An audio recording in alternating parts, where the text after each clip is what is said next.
नमस्कार। मैं हूं कुमार गजेंद्र। जनपद ऑन द स्पॉट में आपका स्वागत है। हमारे एक दूसरे social media platform podcast with Kumar Gajendra में भी आपका स्वागत है, जहां आप हमें सुन सकते हैं। दिल्ली को आज एक बार फिर से नई मुख्यमंत्री मिल गई और ये मुख्यमंत्री महिला के रूप में मिली है और बड़ी बात है। लेकिन आखिर ऐसा हुआ कैसे? इसके पर्दे के पीछे की इनसाइड स्टोरी क्या है? क्यों ऐसा हुआ कि अचानक अंदर खाने ऐसा चमत्कार हुआ कि भारतीय जनता पार्टी ने उन सभी चेहरों को नकारते हुए जो कभी दिल्ली भाजपा में दिग्गज कहलाते थे, रेखा गुप्ता को मुख्यमंत्री बना दिया। हालांकि भारतीय जनता पार्टी में यह सब होता है और ऐसा ही होता है। जिनके नाम चलते हैं, हम बार बार आपको बता रहे थे, जिन लोगों के नाम चलते हैं वो कभी भी मुख्यमंत्री नहीं बन पाते हैं। एक ऐसा मुख्यमंत्री चुना जाता है जो पार्टी पहले ही तय कर चुकी होती है। हमने ये भी बताया था कि मुख्यमंत्री तो पार्टी ने चुनाव से पहले ही तय कर लिया था। पार्टी मतलब प्रधानमंत्री नरेंद्र मोदी और अमित शाह, इन दोनों ने चुनाव से पहले ही मुख्यमंत्री तय कर लिया था, सिर्फ घोषणा होनी बाकी थी। परंतु आखिर यह खेल हुआ कैसे? दरअसल दिल्ली के अंदर संघ ने यानी कि आरएसएस ने रेखा खींच दी उन नेताओं के सामने जो अपने आप को मुख्यमंत्री के रूप में आईने में देख रहे थे, जैसे विजेंद्र गुप्ता, प्रवेश वर्मा, सतीश उपाध्याय और कई ऐसे नेता थे जो जानबूझकर अपना नाम भी चलवाने की कोशिश कर रहे थे, लेकिन एन टाइम पर मुख्यमंत्री नहीं बन पाए। अब इसके पीछे आखिर हुआ क्या? वो 10 मिनट जो 6 बजे से शुरू हुआ और 6:10 पर खत्म हुआ, इसमें सारी कहानी पलट गई और रेखा आरएसएस ने खींच दी उन नेताओं के सामने जो नेता अपने आप को दिल्ली का सर्वे सर्वा समझ रहे थे।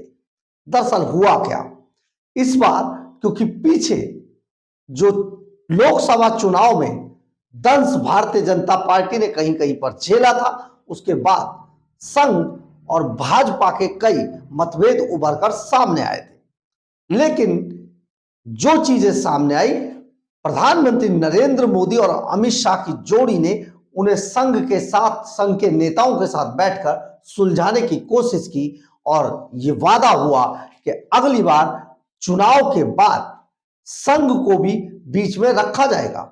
यानी कि आज जब रेखा गुप्ता का चुनाव होना था, जब मुख्यमंत्री का दिल्ली भाजपा में चुनाव होना था, तो उससे पहले जो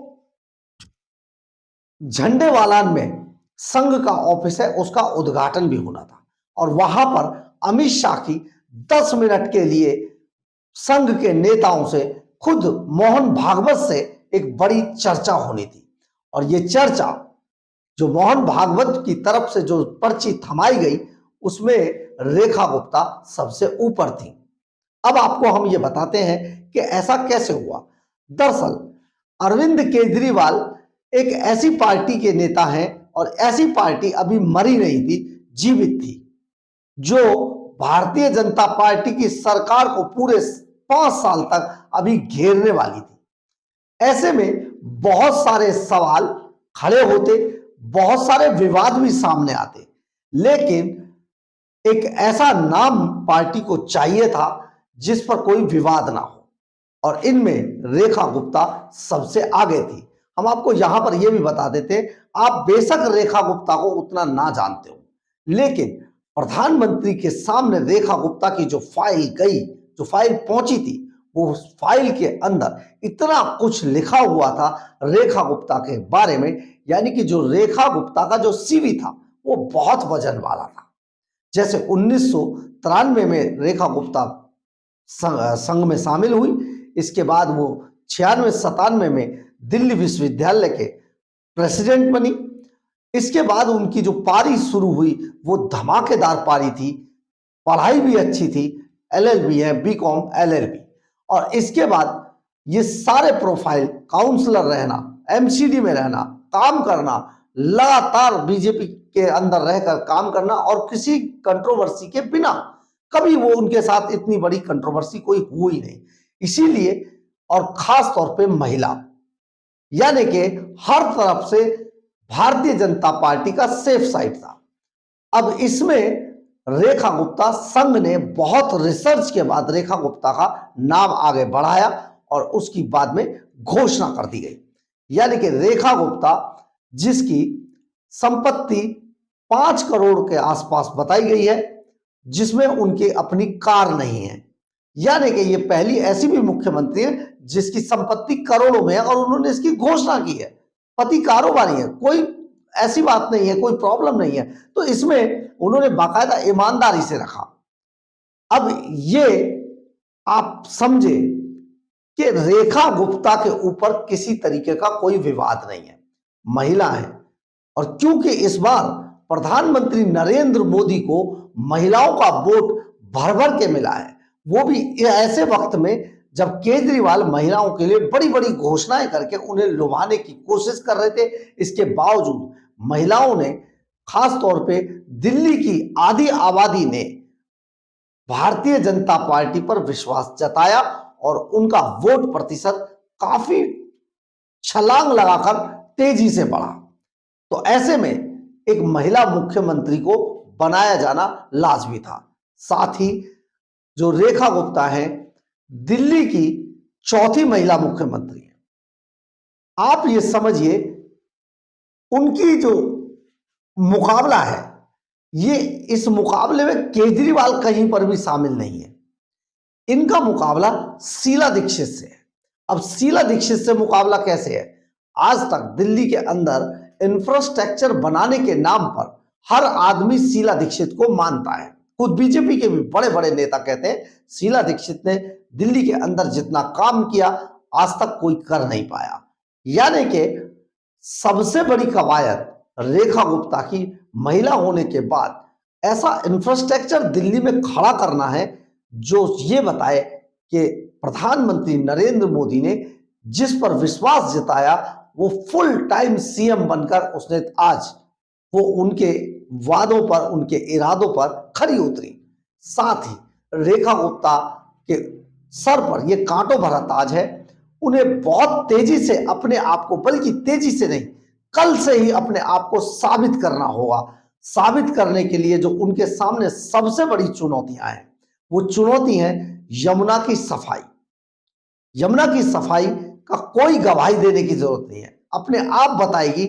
यमुना के आसपास जब डेवलपमेंट होगा, यमुना की सफाई होगी, तो वो ये गवाही देंगे, देखिए दिल्ली में रेखा गुप्ता ने काम किया।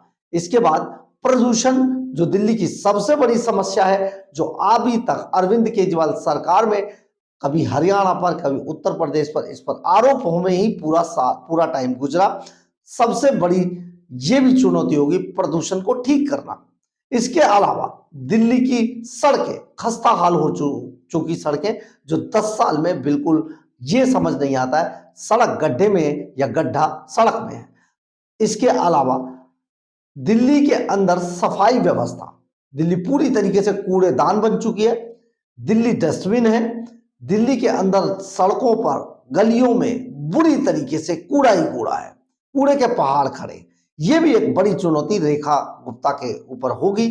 और जिस तरीके से LGBT सक्सेना को पूरा मिलकर उनके साथ काम करना है आने वाले समय में, क्योंकि यमुना के अंदर सफाई व्यवस्था शुरू हो चुकी है। ऐसे में जब यमुना साफ हो रही है, आरती शुरू की जा चुकी है, तो रेखा गुप्ता के साथ LGB कंधे से कंधा लगाकर काम करेंगे। इसके अलावा सेंट्रल गवर्नमेंट, गृह मंत्रालय रेखा गुप्ता की सरकार को पूरी तरीके से ये फ्री हैंड देगी ताकि वो दिल्ली में अपने तरीके से पूरा इंफ्रास्ट्रक्चर पर काम कर सके। तो आप समझिए, रेखा गुप्ता को संघ ने प्रपोज किया, मोदी ने पसंद किया और शाह ने अनाउंस किया कि दिल्ली में अब अगली मुख्यमंत्री होंगी रेखा गुप्ता। बहरहाल, अगर आपको हमारी खबर अच्छी लगे तो आप इसे लाइक, सब्सक्राइब और शेयर जरूर करें। कमेंट्स बॉक्स में अपनी राय जरूर लिखें। इससे हमें बहुत बहुत बहुत ऊर्जा मिलती है। जय हिंद, जय भारत।